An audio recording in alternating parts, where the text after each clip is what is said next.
So, my wife is split 50-50 between having her head deep in her mother's rear and not wanting anything to do with her. It's complicated. My relationship with my mother-in-law was always awkward. She didn't want her precious daughter to leave home and build her own family, so she always tried to shackle my wife as close to her as possible and used every trick up her sleeve to achieve exactly that. From fake illnesses to emotional manipulations to last-second, unnoticed vacations we were forced to go on, my wife, until now, never grasped that what her mother was doing was wrong. Around 6 months ago, my mother-in-law and father-in-law bought a new house, a smaller one, as they didn't need all that space at their old home. At first, I personally wasn't interested in that house, but somehow my mother-in-law convinced my wife to convince me to buy the house from them, so we could buy it cheaply and have one less worry. I was completely against the purchase. It was incredibly close to their new home, like a 30-minute walking distance, and the amount they asked for, that being $450K, was not justified for the state the house was in. Long story short, my wife got extremely upset with me for not wanting the house, and I just gave up and said yes, so yay, we own a house now. For information, we got the keys, documents, and everything is on paper. Nothing is in their name anymore, it's all on us now. For the past few months of us moving in, renovating a bit here and there, all seemed well. They never came to visit, and if anything, we would be the ones to visit them. The house was fine after some work, but there's still a lot to fix. But then I started noticing some strange things regarding the house. Whenever we are gone for more than 8+ hours or a few days and then return to the house, it seems like someone has been inside. I could have sworn some of my stuff was moved. A few times it smelled like gas, as if I left something running in the kitchen, and the sink in one of the bathrooms was wet, even though I always wipe it dry after using it. Even my wife found it odd, and after the gas incident, she was alarmed. So I figured my mother-in-law probably still had a key that we didn't know about and was snooping around. I bought 2 cheap cameras and installed them so I could see the entrance and the living room, as those two are connected. As someone suggested, I also changed out the locks by buying completely new, secure doors and having them changed, as well as installing new window security since all of those were old. 2 days after everything was changed, I got a text from my mother-in-law saying that I'm an evil person trying to destroy everything she loves, and that she wants the house back from us because she isn't tolerating how we are treating her old property. I asked her where this came from all of a sudden, and her answer was, "You're destroying our old home." The door was a precious memento, and we shouldn't have changed it without asking her first. I told her the house was no longer hers and we could do whatever we wanted. I didn't hear back from her until now. She now wants her house back because we're apparently not fit to be homeowners. She is offering us back $430K of the $450K, as they already spent $20K, and wants everything back. I told her to go eat grass and that the home is now ours. I already had the police at my door. Can you imagine what it looked like for me to explain to them that this house was legally mine? They laughed. And the worst? My wife says to just get the old door back. I don't understand my mother-in-law, and I'm okay with that, but I don't get how my wife can be so deep in her BS. If it were up to me, I would go no contact and leave it at that, but my wife is just, well, glued to her. I can't even enjoy marriage anymore. It doesn't feel like her and me, it feels like her, me, and her insane mother. My father-in-law is alright. Just a normal person, most of the time fed up with my mother-in-law's BS too, but he can't be bothered to actually hold her back. I'm stressed, angry, and really disappointed. Advice, please. Up in the comments. Counseling is up next. If that doesn't work, I don't see a long, healthy future either. As heartbreaking as it is for me to type this out, I don't see myself living like this. I don't want to be in confrontation mode all my life just because one person can't let go. I guess, in truth, a part of me has already decided. The entire last year was just strange. I didn't imagine marriage working this way. Since my mother-in-law got her claws back into my wife and moved closer to her, everything changed, and I can feel the shift in behavior. I'm giving myself another year with counseling and a lot of work, but if I don't see actual change or just BS changes from my wife, then I will leave. I'm just glad I got a proper marriage agreement/contract and that I didn't cave on that. I'm not considering children right now. To be completely honest, after last year in general, I don't think a child would be a good idea at all. My wife would just hand it over to her mother. I'm looking up counseling options. The door is in the basement. I could change the locks and reinstall it, but that alone would be too much of a win for her. I will drop the door off at her house. That's a good idea. Update 1. So quite a lot has happened since yesterday. I stopped answering most comments, as I was just taking in everyone's advice, thoughts, and experiences. First, some info again. Some people were concerned that dropping off the door would mean she could copy the keys. Not possible, as both the door and locks were replaced with high security keys. I know a locksmith could still duplicate them, but that would take some time. Some were worried about birth control. Don't worry, I can't even think of bedroom intimacy right now. Regarding security, no, I did not catch my mother-in-law on camera.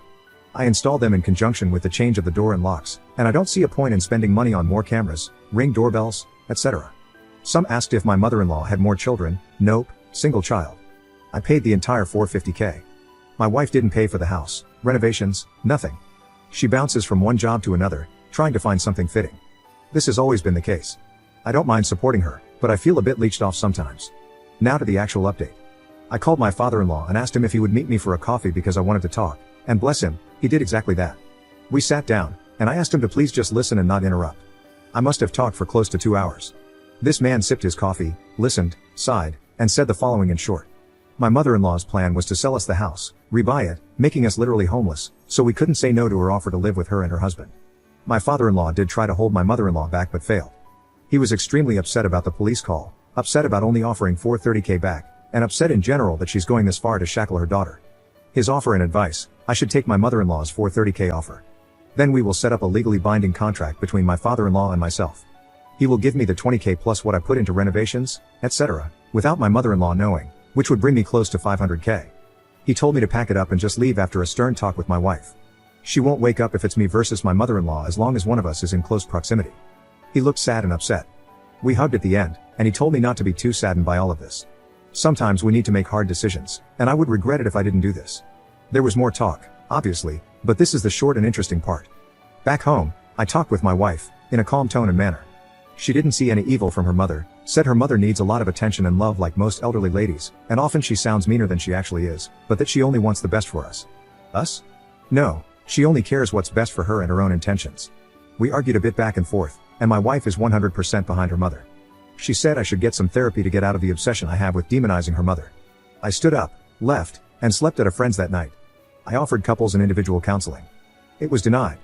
Apparently, I'm the only one that needs special attention, as she called it. And I guess that's exactly what I need, special attention, by myself, for myself. I already messaged my father-in-law. It's not worth it.